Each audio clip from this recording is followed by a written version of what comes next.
আসসালামু আলাইকুম প্রিয় দর্শক, গত কদিন ধরেই আমি অন্তর্বর্তীকালীন সরকারের যে 133টা অধ্যাদেশ ছিল সেগুলো কিভাবে কোনটা কোনটা আইনে পরিণত হলো সেই বিষয়গুলো নিয়ে একটু কথা বলেছিলাম এবং কোনগুলো আইনে পরিণত হলো, কোনগুলো হলো না, কেন হলো না, এগুলো নিয়ে টুকটাক আলোচনা করেছিলাম। এর মধ্যে একটা আলোচনা করেছিলাম, সেটা আরেকবার আজকে একটু রিপিট করতে চাই। সেই রিপিট যেটা করতে চাই সেটা হলো, এটা একটা বড় ঘটনা বলে করতে চাচ্ছি, কারণ আমার কাছে মনে হয়েছে এই ঘটনার আফটার ইফেক্ট, পরবর্তী প্রতিক্রিয়া বাংলাদেশের রাজনীতিতে একটা দীর্ঘ সময় ধরে চলবে, এটা আমার ধারণা। খুব অল্প সময়ে একটা বিলকে তারা আইনে পরিণত করেছে, খুব অল্প সময়ে, তেমন দীর্ঘ কোনো আলোচনাও হয়নি। অন্তর্বর্তীকালীন সরকার অনেকগুলো অধ্যাদেশ করেছে, সেগুলো কোনোটাই দায় কিন্তু শেষ পর্যন্ত যেগুলো এই সরকার আইনে পরিণত করবে সেগুলোর দায় কিন্তু আর অন্তর্বর্তীকালীন সরকারের উপর থাকবে না। তারা করেছিল তাদের প্রয়োজনে, তাদের মতলব বলেন, প্রয়োজন বলেন, তারা করেছিল। কিন্তু যেই মুহূর্তে সেগুলো এই সংসদ অনুমোদন করলো, আইনে পরিণত করলো, সেই মুহূর্তে সমস্ত দায় দায়িত্ব কিন্তু এই সংসদের উপর বর্তায়। এবং সেটা কোন সংসদ? যে সংসদে বিএনপির সদস্য সংখ্যা 2/3 বেশি। তার মানে এখানে আমি বিরোধী দলেরও কোনো দায় পরবর্তী সময়কে উচ্চারণ করবে বলে মনে করি না। আমি মনে করি পুরো দায়টা থাকবে, দায় বলেন, প্রশংসা বলেন, নিন্দা বলেন, সব থাকবে বিএনপির উপর। তারাই সংখ্যাগরিষ্ঠ, তারাই ইচ্ছে করলে সব কিছু করতে পারে। তো যেটা নিয়ে আলোচনা করছি সেটা হলো যে আওয়ামী লীগের রাজনৈতিক কর্মকাণ্ড যে বন্ধ রাখা, এই সংক্রান্ত যে অধ্যাদেশটা ছিল, যেটা নাকি 2025 সালের মে মাসে 12 তারিখে অন্তর্বর্তীকালীন সরকার অধ্যাদেশ আকারে জারি করেছিল, সেই জিনিসটাই প্রথমে শুনেছিলাম যে কিছু সংশোধন করা হবে, পরে দেখলাম কোনো সংশোধনও হলো না, হুবহু সেটা পাশ হয়ে গেল এবারে সংসদে সর্বসম্মতিক্রমে হবে, এতে কোনো সন্দেহ ছিল না।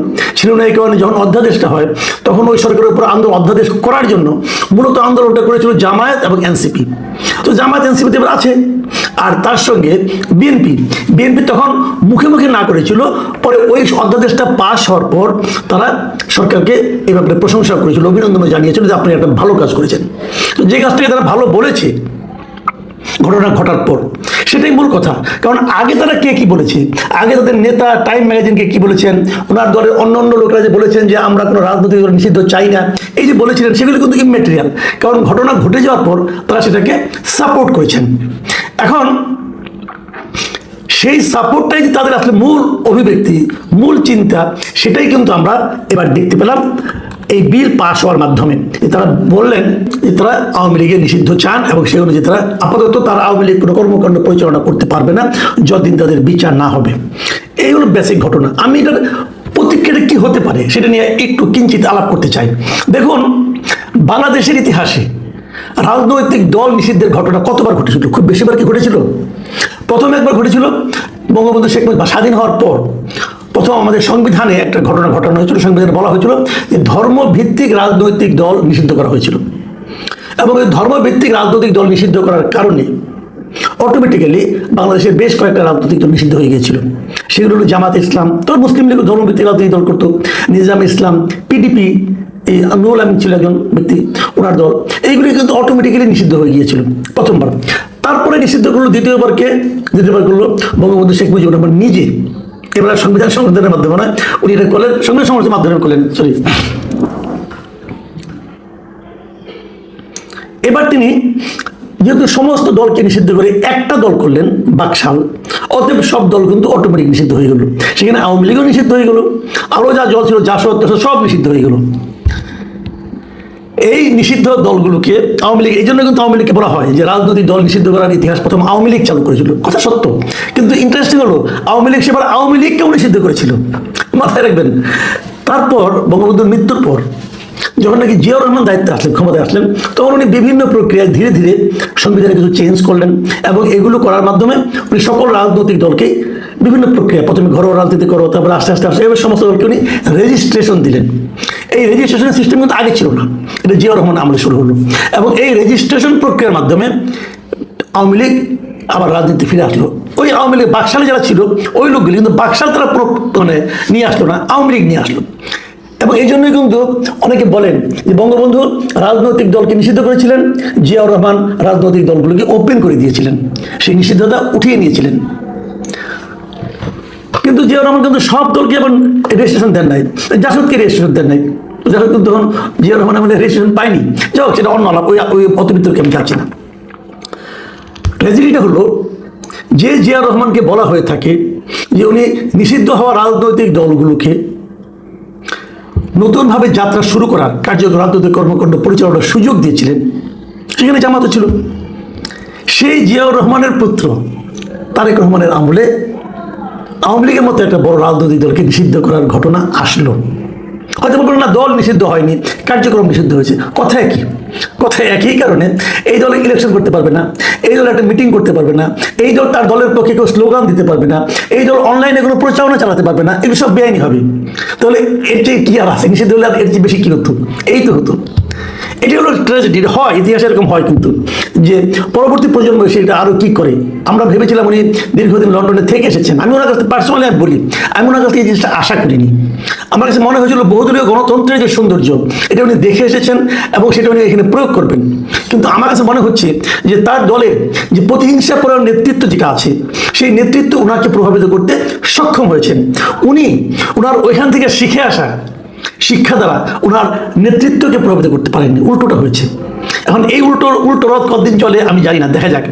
অথবা এমনও হতে পারে উনি যে জিনিসটা আমাদের কাছে প্রকাশ করেছেন ওইটা আসলে ওটা আসল চেহারা না, ওই আগের চেহারাটাই আসল চেহারা, আমরা জানি না। কিন্তু আমি এটাকে ভালোভাবে নেইনি। কারণ আপনি বলবেন যে আমি হয়তো আওয়ামী লীগের দালাল হতে পারি, বলতে পারবেন যে ফেসিবাদের দালাল, ভাই এগুলো কিছুই না। আমি যেটা চাই, আমি চাই একটা রাজনৈতিক দল যদি কোনো অন্যায় করে তার শাস্তি দেবে জনগণ। আপনি জনগণের উপর ছেড়ে দেন। আমি দেখলাম আজকে রিজভী আহমেদ বলতেছেন যে আওয়ামী লীগকে নিষিদ্ধ করার মাধ্যমে জনমতের প্রতিফলন ঘটেছে। তো জনমতের প্রতিফলন ঘটানোর দায়িত্ব আপনি নিয়েছেন কেন? ওটা জনমত কি করতে দেন। আপনারা জনগণের কাছে কি এই এজেন্ডা নিয়ে গিয়েছিলেন? আপনাদের যে নির্বাচনী ইশতেহার ছিল সেখানে কোথাও আপনারা বলেছিলেন যে আপনারা নির্বাচিত হলে আওয়ামী লীগকে নিষিদ্ধ করবেন? বলেছিলেন? বলেননি। বরঞ্চ আপনারা বহুদলীয় গণতন্ত্র স্থাপন করবেন এবং আপনার নেতার যে বক্তব্য, যেটা টাইম ম্যাগাজিনে প্রচারিত হয়েছিল, ওটাকেই জনগণ মনে করেছিল যে এটাই বিএনপি। কিন্তু জনমতের প্রতিফলন তো আপনারা ঘটাননি।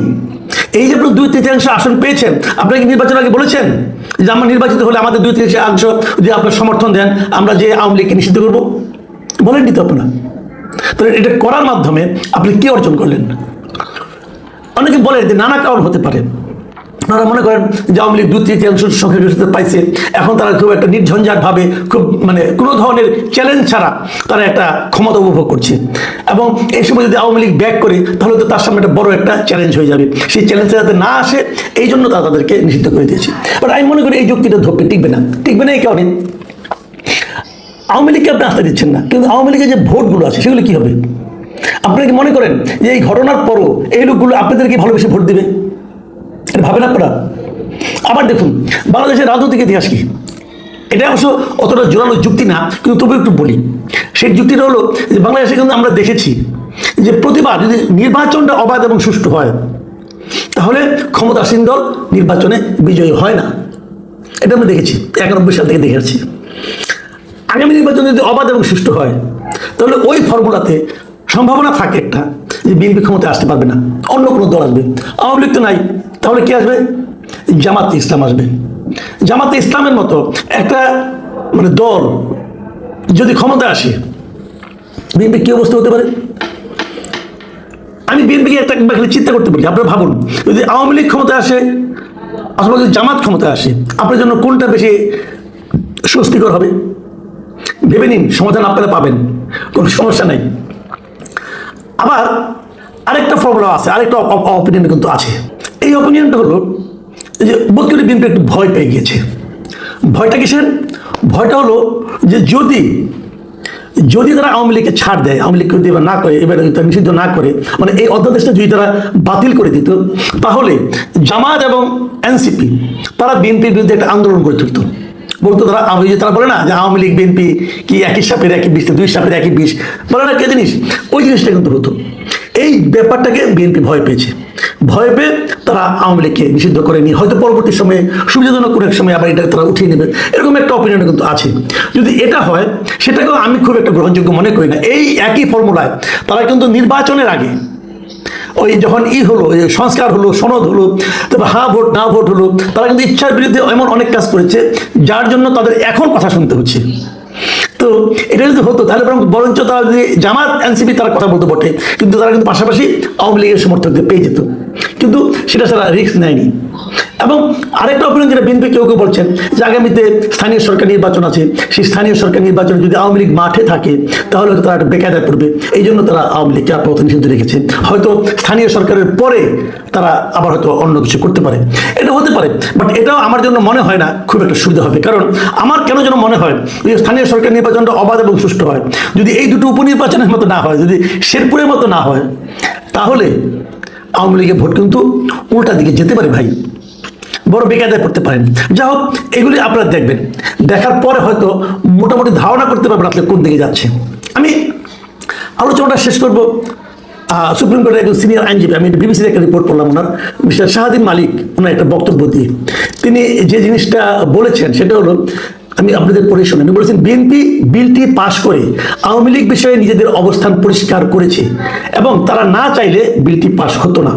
একটা দলের নেতাকর্মী বা সাধারণ সদস্যরা অপরাধ করতে পারে, তার বিচারও হতে পারে, কিন্তু তার জন্য দল বা দলের কার্যক্রম নিষিদ্ধ বহাল রেখে বিএনপি সরকার ভবিষ্যতেও অনেক দল নিষিদ্ধের ক্ষেত্র প্রস্তুত করলো। এটা কিন্তু ওনার বক্তব্য। এবং ওনার আরো একটা বক্তব্য হলো যে আওয়ামী লীগের হাতে বিএনপি নির্যাতিত হয়েছে, এখন কেউ কেউ যদি মনে করে বিএনপিও প্রতিশোধমূলক বা প্রতিহিংসামূলক সিদ্ধান্ত নিয়েছে, তাহলে তাকে দোষ দেওয়া যাবে না। আমার মনে হয় বিএনপি নেতা, আমি আরো অনেক উদাহরণ দিতে পারতাম, আপাতত এই পর্যন্ত থাক। আমি আশা করি বিএনপি নেতৃবৃন্দ ডক্টর শাহাদিন মালিকের এই মন্তব্যগুলো একটু মাথায় রাখবেন। প্রিয় দর্শক, কি হবে আমরা আগামীতে দেখতে পাবো, যদি ততদিন বেঁচে থাকি।